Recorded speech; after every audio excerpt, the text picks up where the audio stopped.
तस्य भगवतो वरहतो सम्मा सम्बुद्धस्य सुबन्नत सुसरत सुसंतान सुरूपत आधिपत्य परिभारो सब्बमेतेन लभ्यते दानं च धम्मचर्यं च यतकनं च संगहो अनावज्यानिकं मानियेतं मङ्गलमुत्तमम् ईशा बुद्धवती तास समुद्रबलकोपमान् धानं वायदिं कत्वा सम्बुधिं सालवन्ति ते एतेन सत्सवाज्येन होतु ते जयमङ्गलं ते।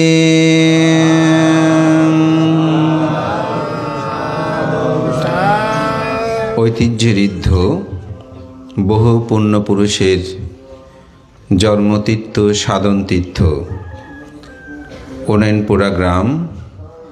এই গ্রামেরই পরলোকগত সকল জ্ঞাতিগণকে স্মরণ করে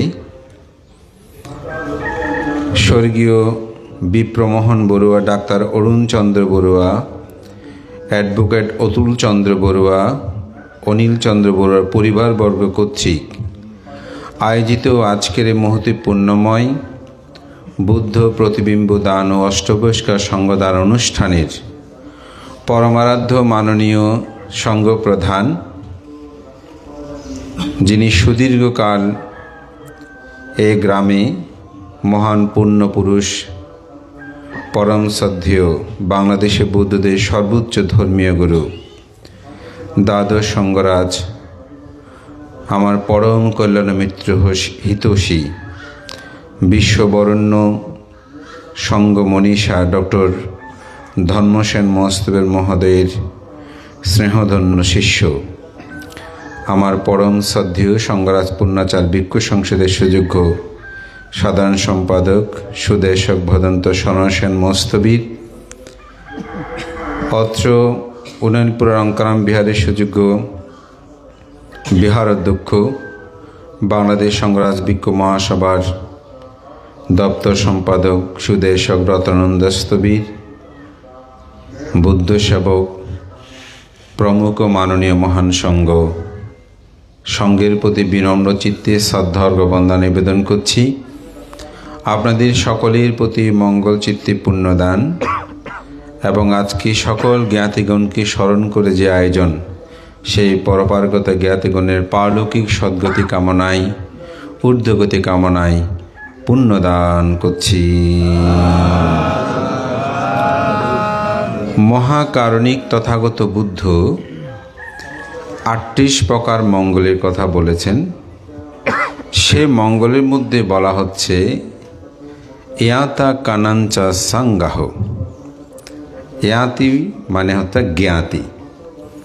তো বুদ্ধ এখানে বলছেন আপনি দান দেন এবং দান প্রদানের সাথে সাথে জ্ঞাতিগণের হিত সাধন করুন। জ্ঞাতিগণকে দুটিভাবে হিত সাধন করা যায়।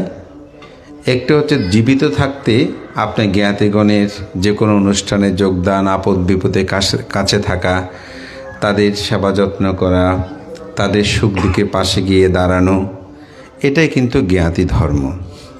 কিন্তু মৃত্যুর পরে সেটা করা সম্ভব নয়। বৌদ্ধ ধর্ম দর্শনে এটাকে বলছে আপনি জ্ঞাতিগণকে পুণ্যদানের মাধ্যমে তাদের হিত সাধন আপনি করতে পারেন। তো আজকে আমি মনে করি একটা অপূর্ব কর্ম আপনারা সম্পাদন করছেন।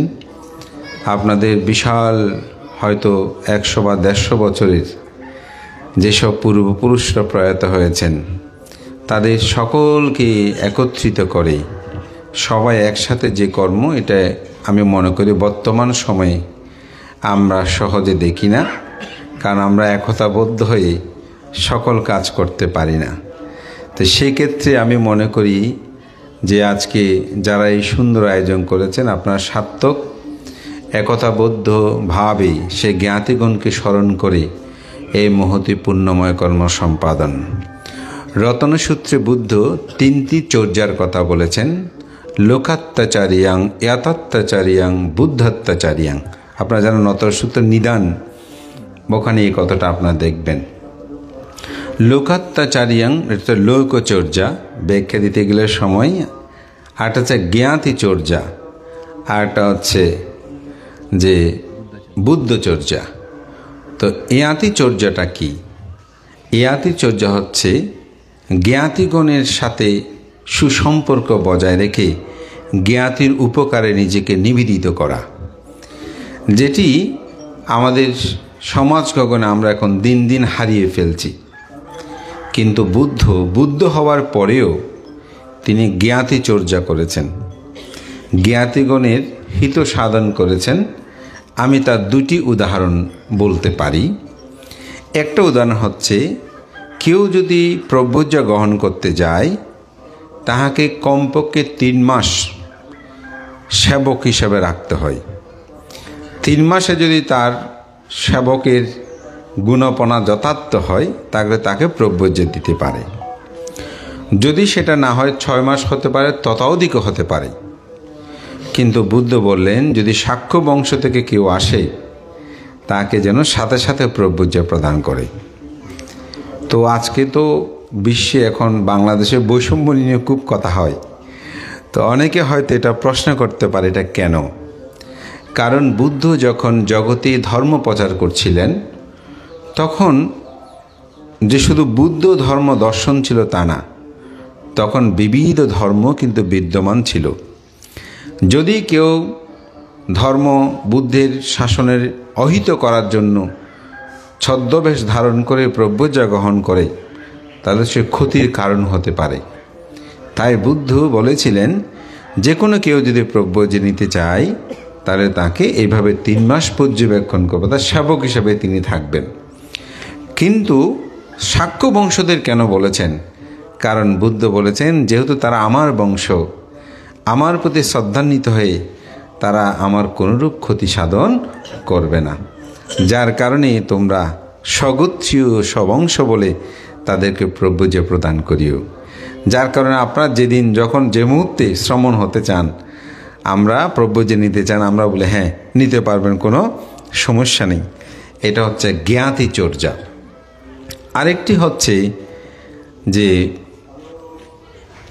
রাজা প্রসেনজিৎ, তিনি বুদ্ধর সাথে, বুদ্ধের সে বংশ শাক্য বংশের সাথে তিনি সম্পর্ক স্থাপন করতে চেয়েছিলেন।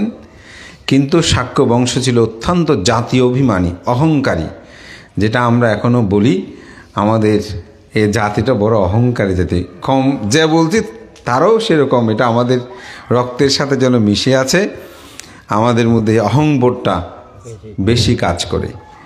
তো এই শাক্য বংশের তিনি কন্যা বিয়ে করতে চেয়েছেন, কিন্তু তারা এত অভিমানী ছিল, তারা দেয় নাই, দাসীর কন্যাকে প্রদান করেছিল। সে ঘরে একজন সন্তানের আবির্ভাব হয়, যার নাম ছিল বীরুরব। তো বীরুরব প্রায় সময় মামার বাড়ি যেতে চাইতো, কিন্তু মা যেতে দিত না। কারণ মা জানতেন, আমার ছেলে গেলে হয়তো সেখানে যদি কেউ বলে ফেলে দাসীর পুত্র, তাইলে তো সমস্যা হতে পারে, যার কারণে যেতে। কিন্তু তার বয়স যখন 16 বছর হলো, 16 হলো, তখন সবাই মামার বাড়ি যায়, আমি কেন যাব না? তো একদিন মাকে বলছে, তুমি যতই আমাকে বিভিন্ন বাহানা দিয়ে রাখো না কেন, আমি কিন্তু যাব। তো যখন তিনি যাচ্ছেন, যেহেতু রাজপুত্র, তিনি তো যাচ্ছেন বলে যায় না, সৈন্য সামন্ত নিয়ে যাচ্ছেন, তখন খবর পাঠালেন যে আমার পুত্রকে আর বেঁধে রাখতে পাচ্ছি না, সে এখন বড় হয়েছে, সে যাচ্ছে, তাকে যথার্থ সম্মান করবেন, নয়তো আপনাদের ক্ষতি হতে পারে। কিন্তু তারা এত অভিমানী ছিল, অহংকারী ছিল, বীররূপের যত ছোট আছে সবাইকে এলাকা থেকে বের করে দিয়েছে, যেহেতু বীররূপকে নমস্কার করতে হবে সেজন্য। তো বীররূপ গিয়ে যখন পৌঁছলো, সে সবাইকে নমস্কার করতে করতে ক্লান্ত।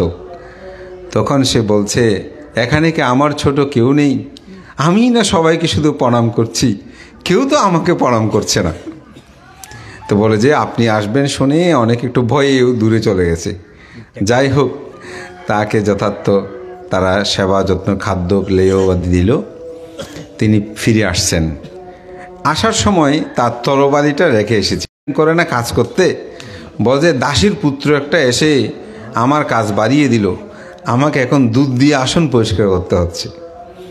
এখন এই কথাটা ওই সৈন্যটা কিন্তু শুনে ফেলেছে। সে বলছে এটা কি কথা? তখন ফিরে গিয়ে এই বীররূপকে সে কথাটা বলল যে আমি যখন অস্ত্রটা আনতে গিয়েছি আপনাকে দাসীর পুত্র বলেছে।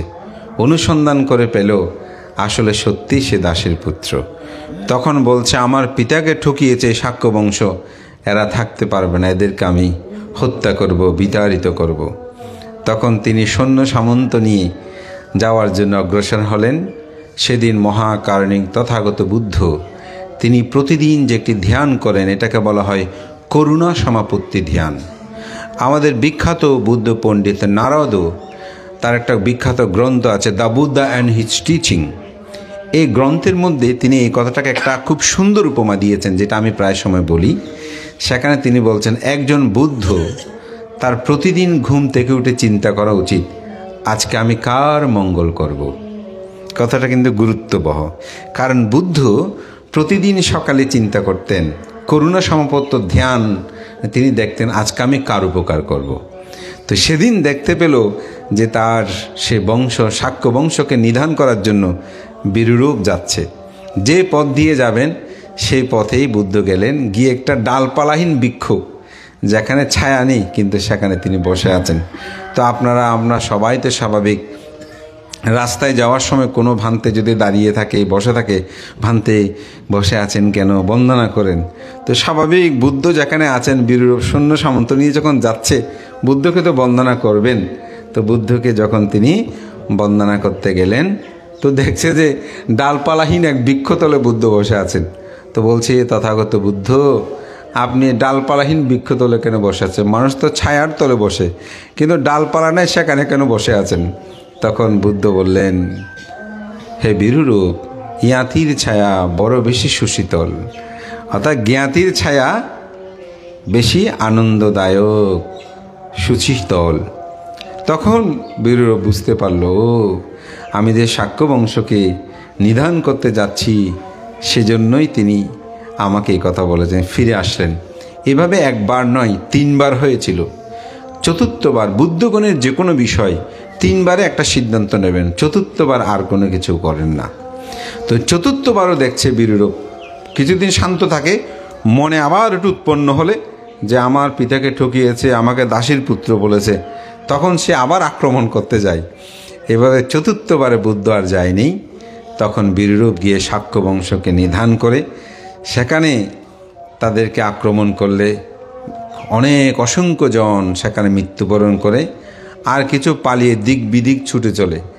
তো দিক বিদিক ছুটে চলার মধ্যে এ বুড়ো বুদ্ধ জাতি তাদেরকেও সে অর্থে অনেকে দাবি করে। তা আমি কথাটা এটাই এখানে আমার মূল প্রতিপাদ্য বিষয়। একটা হচ্ছে আমরা যেন অহংকার শূন্য হই, এবং দ্বিতীয় যেটা জ্ঞাতি চর্চা করি, অর্থাৎ জ্ঞাতিগণকে যেন আমরা রক্ষা করতে, জ্ঞাতির সুখে দুঃখে যেতে আমরা যেন সচেষ্ট থাকি। আমি মনে করি আজকের এই জ্ঞাতি ধর্মটা এটা আমাদের এভাবেই চিন্তা করা উচিত। এবং আমি আরেকটা গাথায় যেটা ভাষণ করেছি যে সুবর্ণতা সুস্বরাতা সুসন্টানা সুরূপাতা আধিপত্য পরিবার সাব্বামেতেনা নাব্বাতি। এই পরিবারের যে আধিপত্যতা, সুন্দর কণ্ঠ সুন্দর দেহ, পরিবারের আধিপত্যতা, অর্থাৎ পরিজন নিয়ে গৌরব করা, এটা কিন্তু এত সহজ বিষয় নয়। এটা যে এই পরিবারের গৌরব করতে পারে না তার দুঃখ কি সেটা সেই বুঝবে, আপনি বুঝবেন না। আমি একটা প্রচলিত গল্প বলি, বোয়ালখালীর, এটা আমার শোনা কথা, সেটা আমার দেশে না, আমি অনেকবার বলেছি যে এক খাইলে চোলার ফোলা সে চেয়ারম্যান, তো এখন চেয়ারম্যান হলেও সবাই খাইলে চোরার ফলা চেয়ারম্যান ডাকে। তো তার মন খারাপ স্বাভাবিক, তার পিতা আসলে চোর ছিল। তখন তো নাম করা চোর ডাকাতগুলোর সবাই, এখন তো খেয়ে চোর ডাকাত বোঝা যায় না, তখন নাম করা ছিল, যারা চুরি করতে চোর সে হিসেবে সাব্যস্ত ছিল। তো সেই চেয়ারম্যান হওয়ার পরে এখন একটা নিমন্ত্রণ দিল যেন তাকে এই কথাটা না বলে। তো নিমন্ত্রণ ডেকে সবাইকে বলছে, আমার বাবা করলে করতো, আমি তো ভালো মানুষ, আমি তো চুরি করে, আমাকে একটু এই ডাটা ডাকবেন না। তো যাওয়ার পথে মানুষের যখন জিজ্ঞাসা করতো কোথায় থেকে আসতেছো, বাজার খাইলে ফুল আসরা চেয়ারম্যানের নিমন্ত্রণকে, তার নামটা গুছানো যায় না। এটা হচ্ছে, আর অনেকে আমি অমুকের সন্তান, আমি অমুকের সন্তান, যে পিতাকে নিয়ে গর্ব করতে পারা, মাকে নিয়ে গর্ব করতে পারা, গৌরব করতে পারা, এটাও কিন্তু পুণ্য লাগে। তা আপনারা যে আজকে এখানে গর্ব করতে, বিশেষ করে আমি অ্যাডভোকেট অতুল চন্দ্র বড়ুয়ার কথা শুনে খুব ভালো লেগেছে যে ওনার সম্পর্কে আমার বেশি কিছু জানা ছিল না।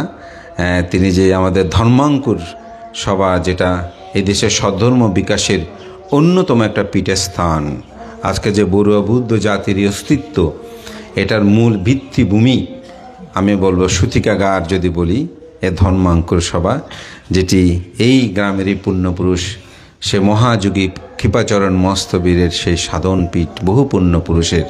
তো সুতরাং সেখানেই তিনি সম্পাদকের দায়িত্ব পালন করেছেন। এটি আপনাদের জন্য গর্বের, গৌরবের। এবং এই গ্রামে, এই পরিবার, আমি যেটা থেকে সবসময় এখানে সমাজে নিবেদিত মানুষগুলো ছিল। বিশেষ করে আমার পরম জ্ঞাতি পঙ্কজবাবুকে আমি খুব কাছ থেকে দেখেছি। তিনি সমাজ সধর্মের নেতৃত্ব দিয়েছেন, সেবা করার জন্য চেষ্টা করেছেন। এখন তার পুত্র সাজুবাবুতে অনেকেই তারা কাজ করছে, আমার খুব ভালো লাগে। কারণ আমাদের অনেক সন্তানরা এখন সমাজ বিমুখ, সমাজে তাদের পিতামাতার অনেক অবদান, অনেক কাজ, কিন্তু তারা সমাজে কাজ করতে চায় না, স্ত্রী পুত্র নিয়ে থাকতে চায়। তা আমি বলবো, সমাজের কাজ করলে তিনি সবার বরণীয় হয়। আমাদের আনন্দ মিত্র ভান্তের একটা কথা তরুণদের জন্য বলছি। একজন কালেক্টর গিয়েছে, তো জিজ্ঞাসা করছে, কালেক্টর সাহেব আপনি বিহারে আসেন না কেন? বজবান্ধে কি যাব, আপনি তো শিক্ষিতদেরকে মূর্খ ডাকেন। তো ভান্তে বলছেন, কালেক্টর সাহেব আমি কাদেরকে মূর্খ ডাকি জানেন? যারা সমাজে বড় হয়ে পিতা মাতা আত্মীয় স্বজন জ্ঞাতি সবার স্নেহ ভালোবাসা সহযোগিতায় আপনার মতো কালেক্টর হয়, অমুক হয়, অ্যাডভোকেট হয়, হওয়ার পরে নিজের স্ত্রী পুত্র ছাড়া সমাজ জাতি সধর্মের কোনো কল্যাণ বয়ে আনে না, আমি তাদেরকে বলি শিক্ষিত মূর্খ। আপনি যদি সে দলে থাকেন, আপনাকে আমি সে কথা বলবো, আপনি শিক্ষিত মূর্খ। এরকম সিংহ পুরুষ পাবেন সামনে সামনে এরকম কথা বলতে পারে কালেক্টরকে, এটা আপনারা বুঝবেন ভালো। এটা তখনকার সময়ের কত বড় একজন বড় পোস্টের মানুষ ছিলেন। এই জন্য সমাজের প্রতি নিবেদিত হওয়াটা দরকার। তো আমি মনে করি এই আদর্শটাকে ধারণ করতে হলে অতীতকে আমাদেরকে স্মরণ করতে হবে। তো আজকাল তো আমরা অতীতকে স্মরণ করতে চাই না। আমরা আমাদের সন্তানগণকে যখন আপনি অতীত বলবেন, তখন তারা বলবে আধুনিক যুগে এখন এইসব আমরা মানি না। তা আমি বলবো, সমগ্র পৃথিবীতে এগুলো বাদ দেন, সমগ্র পৃথিবীতে আমি তরুণদের জন্য বলছি, সবচেয়ে উন্নত এখন সভ্য জাতি কোন দেশ? যদি আমরা বলি 10টা, তার মধ্যে একটা হচ্ছে জাপান। আপনারা অতি সাম্প্রতিক সময়ে দেখেছেন যে দ্বিতীয় বিশ্বযুদ্ধের সময়, প্রথম বিশ্বযুদ্ধের সময় যেসব জাপানি সৈন্য মৃত্যুবরণ করেছে, তাদের কঙ্কালগুলো দেহ সংগ্রহ করে এখন জাপানে নিয়ে যাচ্ছে। তাদের মতন কি আমরা আধুনিক বিজ্ঞান প্রযুক্তিতে উন্নত হয়েছি? আমার তো মনে হয় না। আমিও মনে করি আমরা এখনও জাপান থেকে 500 বছর পিছিয়ে আছি। কিন্তু সে জাতি এখনও তাদের অতীতকে স্মরণ করে, তাদের জাতিসত্তার মানুষগুলোকে এখনও পূজা করার জন্য, শ্রদ্ধার্ঘ নিবেদন করার জন্য এখান থেকে মাটি সহ কবর তুলে নিয়ে যাচ্ছে। আর আমরা শ্মশানে কখন গিয়েছি তার কোনো হিসাব নাই। অনেক জায়গায় তো শ্মশানগুলো রক্ষিত হয় না। আর এতগুলো নাম যখন দেখবেন বলবেন এগুলো দরকার কি বলবে? তা আমি বলবো, আপনি সেদিনেই সমৃদ্ধ হবেন যেদিন আপনি অতীতকে স্মরণ করবেন। আপনি সেদিনেই সমৃদ্ধ হবেন যেদিন আপনি অতীতকে লালন করবেন। তা আমি মনে করি আজকে এই পরিবার আপনারা যে সবাই সম্মিলিত হয়ে যাদেরকে স্মরণ করেছেন, আমি জীবেন্দ্র বিকাশ বাবুকেও দেখেছি খুব কাছ থেকে, সমাজে তারা নিবেদিত ছিলেন। এখানে অনেককে দেখেছি, আবার অনেককে দেখার আমার সৌভাগ্য হয়নি। তা আমি মনে করি এই প্রজন্ম যারা আপনারা এই আয়োজন করেছেন খুব ভালো একটি কাজ করেছেন, এবং সাথে আজকে এই পুণ্যময় আয়োজন এবং ইতিমধ্যে স্বাগত ভাষণের একটা ঘোষণাও দিয়েছেন। আমি মনে করি এটা খুব ভালো, তবে আরেকটু সময় বেছে নেবেন, যেহেতু আপনাদের মধ্যে কিছু তর্কবহুল কথা যদি বলেন তাহলে আমরা হয়তো নিজেরাও আরও বেশি সমৃদ্ধ হব। আজকে হয়তো স্বাগত ভাষণে যদি অ্যাডভোকেট অতুল চন্দ্রবাবুর কথা না বলতেন হয়তো আমি জানতাম না। এখন হয়তো আমি সে জগৎজ্যোতি পত্রিকায় হয়তো খুঁজবো এই মানুষটাকে, এটা স্বাভাবিক। আপনাকে ঐতিহাসিক ঐতিহ্যকে তুলে ধরতে হলে সেটা আমাদের প্রয়োজন। পরিশেষে বলবো, বুদ্ধ বলেন, এসা বুদ্ধ অতীতাসা সমুদ্র বালকোপামা দানাং বা সম্বোধিং ছলাবান্তিতে। জগতে সাগরের বালিকারাশি সদৃশ্য যেসব বুদ্ধ অতীত হয়েছেন, সমগ্র বুদ্ধগণ তারা বুদ্ধত্ব লাভের পূর্বে দান ও পারমিতা পূর্ণ করেছেন। তাই দানটি আমাদের দরকার। এই দানের কারণে মানুষ নির্বাণের স্বপ্ন রচনা করে। সাথে শিলময় জীবনযাপন এবং প্রতিদিন অন্তপক্ষে 5 মিনিট হলে একটু ধ্যান করবেন, ভাবনা করবেন, তাতে চিত্তটা উন্নত হয়, চিত্ত নির্মলতা বাড়ে, সাগরের মতো বিশাল হৃদয় মানুষ লাভ করতে পারে। মহান সঙ্গের প্রতি বন্দনা জানিয়ে আজকের এই সুন্দর আয়োজন আমাকে আহ্বান করার জন্য আমি সবার প্রতি কৃতজ্ঞতা। বিশেষ করে পিপলু আমার সাথে যোগাযোগ করে বলে যে, ভান্তে আপনি একটু উপস্থিত হলে খুব বেশি ভালো হয়। তো সেই বিদেশে অবস্থান করে হলেও আমি বলবো যে অনুষ্ঠানের প্রতি তার যে দায়বদ্ধতা, আন্তরিকতা, আমি মনে করি সবাই সম্মিলিতভাবে বিপ্লব তারা যে যোগাযোগের মাধ্যমে মনে করি এটাকে যেন তারা সমৃদ্ধময় করে তোলে এবং একতা ঐক্যতার বন্ধনগুলো যেন রচনা হয়। আলাদা আলাদা অনুষ্ঠান করলে আলাদা আলাদা দিন, সময় এখন সবাই খুব ব্যস্ত, তো একটা দিন যদি আমরা সম্মিলিতভাবে করতে পারি, আমার মনে হয় জ্ঞাতি চর্চা হয়, জ্ঞাতির বন্ধন হয়। কেউ ঢাকা, কেউ সিলেট, কেউ বিভিন্ন জায়গায়, ওই একটা দিন নির্দিষ্ট হলে সবাইকে আসতে হবে। এটা পিতামাতারও তাদেরকে উদ্বুদ্ধ করবেন। এই প্রত্যয় ব্যক্ত করে সঙ্ঘ যে আমাকে এককভাবে ধর্মদান করার সুযোগ দিয়েছেন, তার জন্য সভাপতি সহ প্রমুখ সঙ্ঘের প্রতি বন্দনা জানিয়ে আপনাদের উত্তর শ্রীবৃদ্ধি কামনা করে জ্ঞাতি চর্যায় যেন আমরা ইহজীবনে পরজীবনে সকল পরপারগত এবং ইহজীবনে যারা আছেন সেই জ্ঞাতি ধর্মগুলোর প্রতি পালন করি। তাদের যে কোনো অনুষ্ঠানে যেন আমরা অংশগ্রহণ করি এবং সাথে সাথে জীবিত থাকতে তাদের সুখে যেন সুখী হই, দুঃখে দুঃখী হই। এই জ্ঞাতি চর্যা যেন প্রতিপালন হয়। কোনো কারণে কোনো জ্ঞাতে মৃত্যুবরণ করলে যত উজুহাত থাকুক মৃতবাসরে যেন উপস্থিত হই, এগুলো যেন পালন করি। পরিশান্তে নিবেদন। এখানে পাঠ্যান পাঠ চলছে, বুদ্ধ প্রশংসিত এই পুণ্যময়। এটি পালিত উচ্চারিত হলে অনেক সম্ভব না বুঝলেও আমি বলবো এটার প্রতি যখন শ্রদ্ধা থাকে, গৌরব থাকে, তখন পুণ্য প্রবৃদ্ধি হয় এবং সেই প্রতিষ্ঠানটাও এই গ্রামের অনেক ঐতিহ্য ইতিহাসকে লালন করে। তাই সেদিকেও সবার সুন্দর শুভ দৃষ্টি প্রত্যাশা করে আমার ধর্মকথা শেষ করছি। জগতের